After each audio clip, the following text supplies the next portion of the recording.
Directive 97/67. They came up with this new system in a drive towards achieving harmony of European postal services so that we in the UK could benefit from, well, lower prices.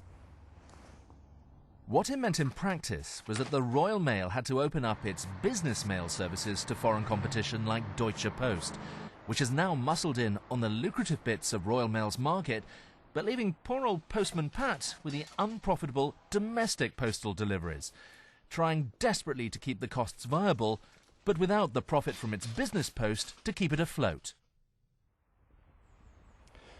I think we'd all agree that post offices play a vital role in keeping communities alive.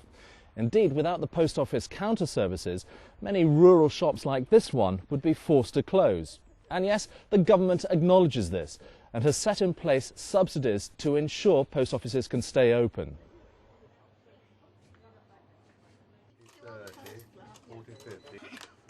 But our partners in Brussels have been meddling again.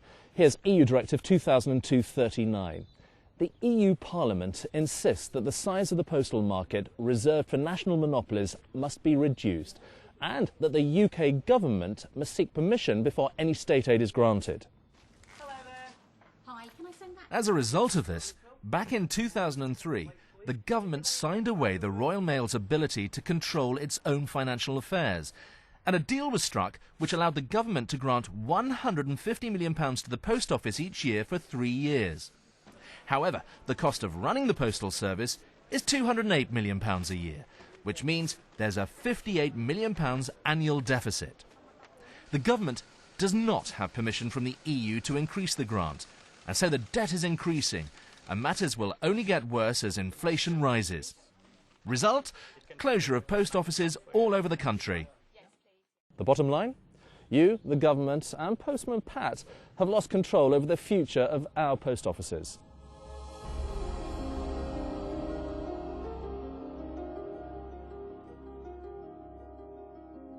Let's talk about what we get from the EU. Every year, the UK contributes a huge amount of money into the European Union. How much? Well, just imagine I'm on my way to Brussels without payment for the year. This UK truck is full to bursting. £14 billion of taxpayers' money. OK, let's go. Obviously, our friends across in France make a similar journey each year.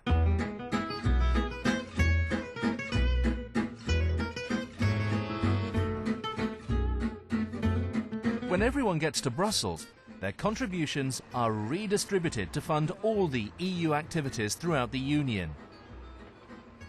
The UK, for example, takes back around £4 billion for various EU-funded projects, plus a rebate. More about that later.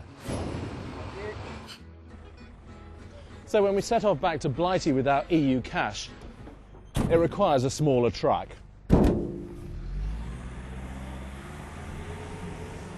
And there's Henri, with his rebates, back off to Paris. But he appears to be in the same truck as he arrived in. So what's going on there? It appears Henri returns to France with 98% of his contributions, the bulk of which is destined for the French farmers as part of their common agricultural policy deal, because historically, it's always been that way. This situation has continued for many years, and it's set to get worse. So far, the UK has contributed £300 billion, of which only £66 billion has been spent directly in the UK. I just think they take the mickey out of us, basically. Especially common agricultural policy. I don't think that's right. It should be worked out again, or they shouldn't have it. That's my feeling, that we sort of play cricket in this country, and abroad they don't necessarily. Kind of get screwed over, I guess, don't we? Spending that much money, what do we get out of it? Not much. The hard-won rebates that Mrs Thatcher negotiated many years ago were surrendered last year by Tony Blair. Add to that the funding for the newest members to the EU club, and we're in for some very expensive years ahead.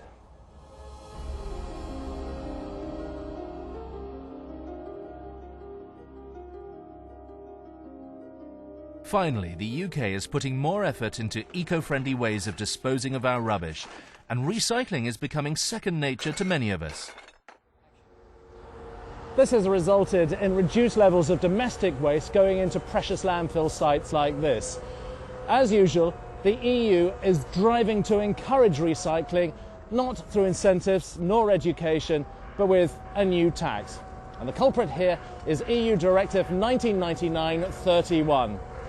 Another weighty contribution to the tip. It dictates that by 2020, around half of UK household waste must be diverted from landfills. The EU has imposed a UK landfill tax of £32 for every tonne of waste your council brings here.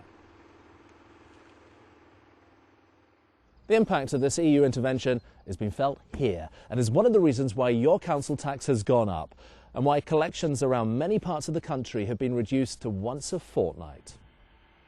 Worryingly, some councils are now resorting to installing computer chips in wheelie bins in preparation for charging individuals for the rubbish they put in their bins. And it will get worse. From 2010, the landfill tax will have increased substantially, set to be between £100 and £150 per tonne. Someone has to pay this tax, and it'll probably be you.